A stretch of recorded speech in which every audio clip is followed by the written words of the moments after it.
गोजोन्थों नोंथांमोनखौ आंनि गोसो गोरबोजों बरायग्रोनानै लाग्रोनाय थाबाय। बे समाव आं नोंथांमोननि गेजेराव लाबोनो सानदों दिनैहाय UPPL हानजानि जन्म दिबस 9 बोसोर बिथांमोनहा फुरा जानानै थांबाय।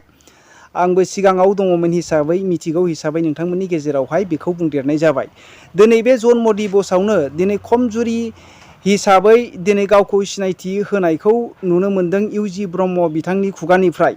मैया जे डक्टर हेमन्त बिश्व शर्मा आसामनि गिबि मन्त्रि बिथाङा बुंदोंमोन BTC आवबो बिथांमोनहानो आवग्रिनानै सरकारखौ दानायनि गाव हारसिङैनो।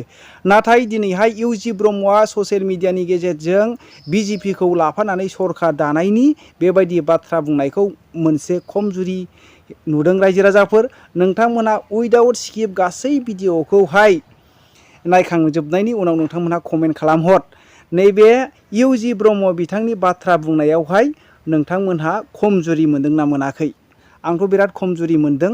बिनि थाखायनो नोंथांमोननि गेजेरावहाय आङो बेखौ शेयार खालामनायनि गेजेरजोंहाय बे भिडिअखौ लाबोनाया। रायजो राजाफोर नोंथांमोनहा UG ब्रह्मनि बाथ्राखौ खोनासं। आरो मोनसे बाथ्रा बेनो जाहैबाय दुरान क्लाबनिखौहाय सोरबा सोरबा मेगन सादों होननानै दिनै प्रमद बर' बिथाङा ससियेल मिडियानि गेजेरजों बुंदों। दिनै बिक्रम दैमारि फंबाय बिथाङाबो दिनैहाय माब्रैहाय गोबांथार दिनैहाय मोनसे दुरुन क्लाबनि मुङावनो गोबांथार बेबायदिनो खेबथाम खेबब्रै गुबुन गुबुन नाम होनानै रां बख'नाय बेफोरखौ नुनानै मेगन सादों होननाय आङो बेखौ होननाय बायदि मोनदों रायजो राजाफोर।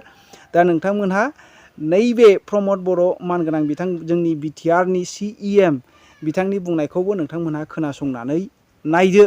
बिथांनि नैबे कमप्रमाइस सोदोबा जे बिथाङा नैबे गावनि स्पिच होनायनि गेजेरजों बिथांनि जे ससियेल मिडियायाव बुंनायनि गेजेरजों नैबे कमप्रमाइस सोदोबा जे बिथांनि बुंनायनि गेजेराव हाबथावथाव नङामोन। नोंथांमोनहा कमेन्ट खालामहरनायनि गेजेरजों बुंहर। कमप्रमाइस सोदोबखौ बहा बाहायनाय जायो? रायजो राजाफोर नोंथांमोनहा गासैबो मिथिखागौ। सोरखौबा निमाहा होनाय जानाय नङा बा सोरखौबा कनसिडारेसन होनाय जानाय नङा। बेबायदि बुब्लियावसो बेबायदि समावसो बेबायदि टेन्सआवसो बे कमप्रमाइस सोदोबखौ बाहायनाय जायो। नाथाय मा सेन्टिमेन्ट लानानै बिथाङा बे स्पिचनि गेजेरजों बे ससियेल मिडियानि गेजेरजों बिथाङा बे कमप्रमाइस सेन्टेन्सखौहाय सोदेरफाखो बे मोनसे जोबोद साननो गोनां जादों। नोंथांमोनहा माबायदि सानदों कमेन्ट खालामहर।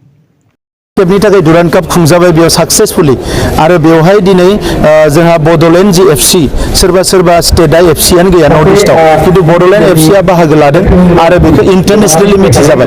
जोंनिया टारगेटआ सोरबा बाहागो लानाया नङा। बेवहाय दुरान काप खुंनांगौ। बोसोरनैनि गेजेराव जोङो थांनाय बोसोराव स्टेडियामाव गेलारि बानायदोंमोन। देग्लाय बोसोराव नर्थ इस्टनि गेजेराव फार्स्ट बयनिख्रुइ गिबि जोंनो माने सेन्ट बेस अट'मेटिक स्प्रिंकल लागायनाय स्टेडियाम बानायदो जेनिखि FIFA स्टेन्डार्ड। स' मोनसेनि उनाव मोनसे जों आवगायलांगासिनो दङ। बेखौ नुना सोरबा लाजिनानै बायदिसिना बुंलाबायदो बेवहाय आंहा जेबो खर' सानांगौ गैया। हारिनि थाखाय मावनो फैदों, हारिनि थाखाय मावलांगोन।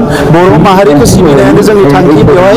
आरो सोरबा मायबा बुंबाबो माबाबाबो 1% जों कमप्रमाइस खालामनाय बेबायदि जेबो नङा। फैदों बिथांमोननि मानसिफ्राबो नाथाय बेखौ सोरबा साफा सानै मानसिया मायबा इन्ट्रेस्ट गोनां मानसिया बेबायदि बानायना दामना होदों। सोरबा बाहागो लाबाबो लायाबाबो दुरान कापआथ' साक्सेस जाबाय। नैथि खेबनि थाखाय दुरान काप खुंजाबाय बेयाव साक्सेसफुली आरो बेवहाय दिनै जोंहा बड'लेण्ड जि FC सोरबा सोरबा स्टेटआ FCआनो गैया नर्थ इस्टआव खिन्थु बड'लेण्ड FCआ बाहागो लादों आरो बेखौ इन्टारनेसनेलि मिथिजाबाय।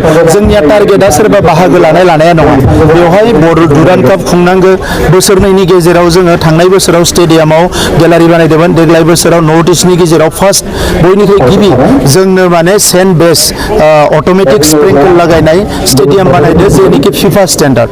स' मोनसेनि उनाव मोनसे जों आवगायलांगासिनो दङ। बेखौ नुना सोरबा लाजिनानै बायदिसिना बुंलाबायदो बेवहाय आंहा जेबो खर' सानांगौ गैया। हारिनि थाखाय मावनो फैदों, हारिनि थाखाय मावलांगोन। बर' माहारिखौ सिबिनायानो जोंनि थांखि बेवहाय।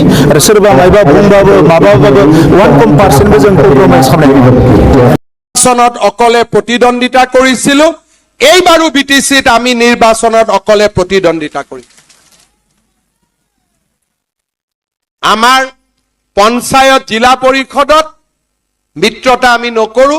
নিৰ্বাচনৰ পিছত আমি যি কৰিব লাগে আমি কৰিম।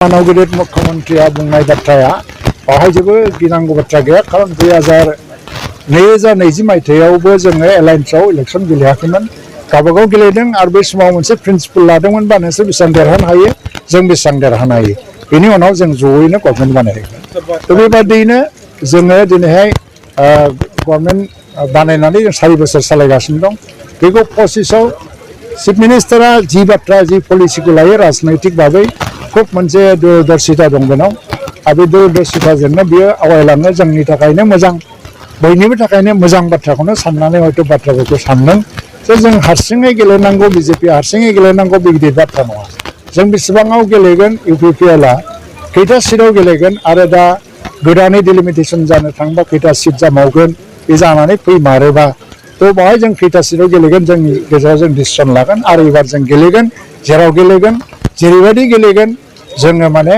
देरहासार जानानै गेलेगोन बाखि जेराव खम सिटआव जेनेबा बबेबा 10% सिटआव जुदि जों गेलेयाबाबो बेखौ मोनसे इन्टारनेल आन्डारस्टेन्डिंनि थाखाय जों दोननानै आवगायलांगोन बेखौ साननांगौ